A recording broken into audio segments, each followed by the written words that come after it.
Hello, I'm The Sun's royal editor Matt Wilkinson, and this is Royal Exclusive.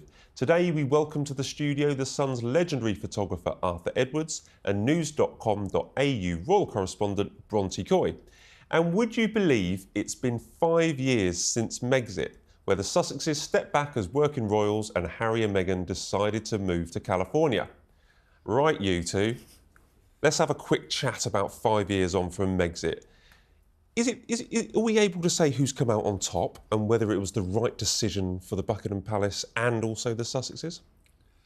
I don't think they've come out on top. No, I think they're doing okay in a society where it's important to be like that, and they're doing pretty well in America.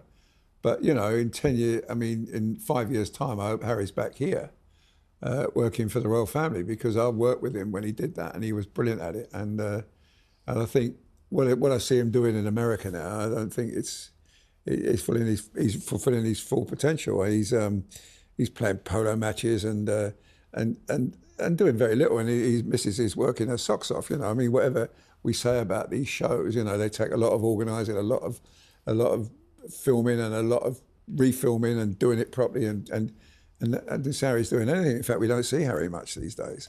So I think that the 5 years. They've managed to accuse the royal family of racism. They've said some awful things about Camilla. He's been writing about he's fighting with his brother. All the things you just don't do. You keep all that out of the limelight. You don't talk about the family. And she's been on to Oprah Winfrey, and she's done all this, saying all these things, some of which is untrue. And I think, you know, all we do is talk about them. You know, every day in the papers or doing something, we're just talking about them. So they must be doing something.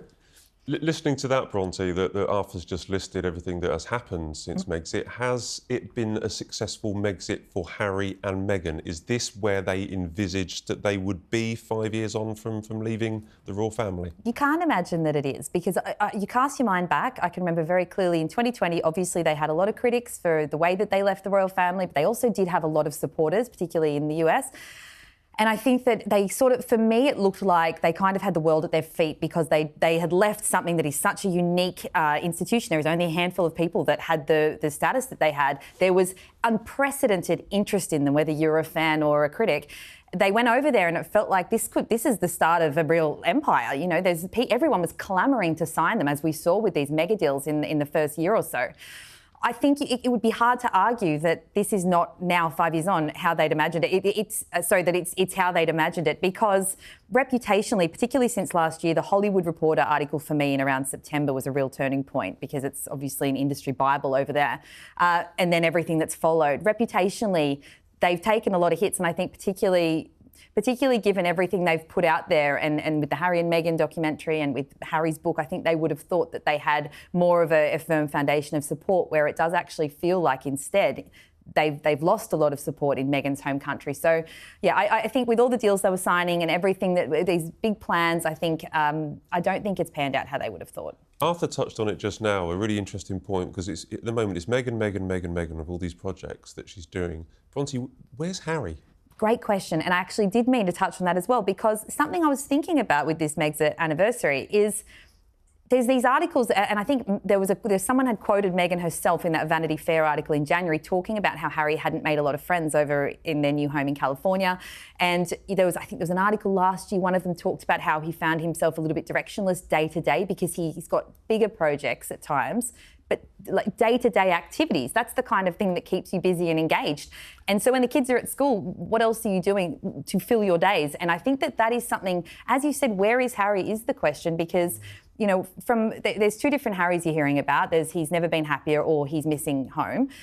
Again, I think the truth is somewhere in the middle, but certainly it would be the case that after living his entire life within an institution that kind of took care of his daily activities for him, you know, all of a sudden he isn't in that situation anymore, and the excitement of that and the newness of that he would have had after his first couple of years of freedom would certainly have worn off by now, 5 years in. Arthur, and I just want to say one thing. When Donald Trump comes over, He got no time for Meghan, has he? So if he had with the royal family, I love talking to him about that. Yeah. That'd be interesting. You know the royal family, the ins and outs. You've been watching them. You've been taking pictures of them, speaking to them for decades.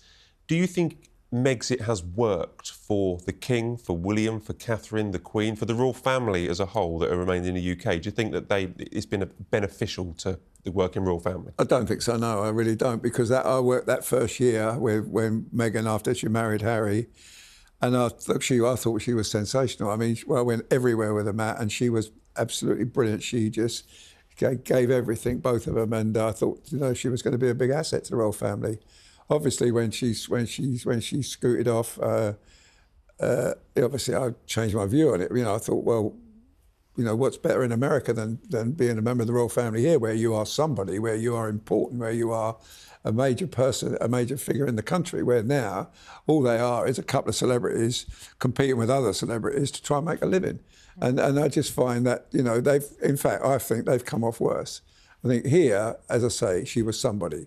But then she went on and said, they locked up my passport, they won't give me my driving licence.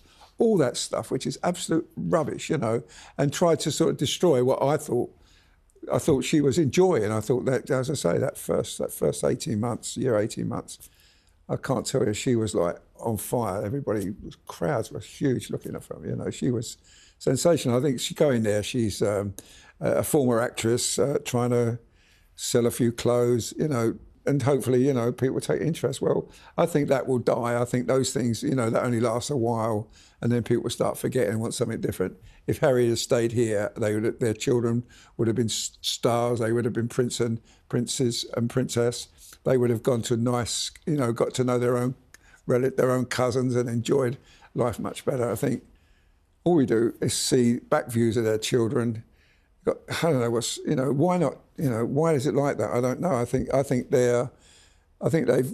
they might think they're better off, but I think they're not. So hypothetically, if you cast your mind forward, look into your crystal ball, just very, very shortly or very briefly, where do you think Harry and Meghan will be in 5 years or 10 years' time, Bronte? Oh, it's so hard to say because look where we are now compared to 5 years ago. Maybe we'll be on season 10 of With Love, Meghan. Oh, I don't really think so. Arthur will be watching, we know it. No, I won't. No, I think there's I'll throw a brick for the telly. I think there's a solid chance. I know it's a divisive topic, but I think there's a solid chance there will be some capacity of Harry working back here or doing work for the Commonwealth. Yeah. Arthur, where do you think they'll be in 5 or 10 years' time? Well, I hope he's back. I mean, I really mean that, Matt. I think he was superb. I mean, he was he fought he went to war for us. He was just a superstar.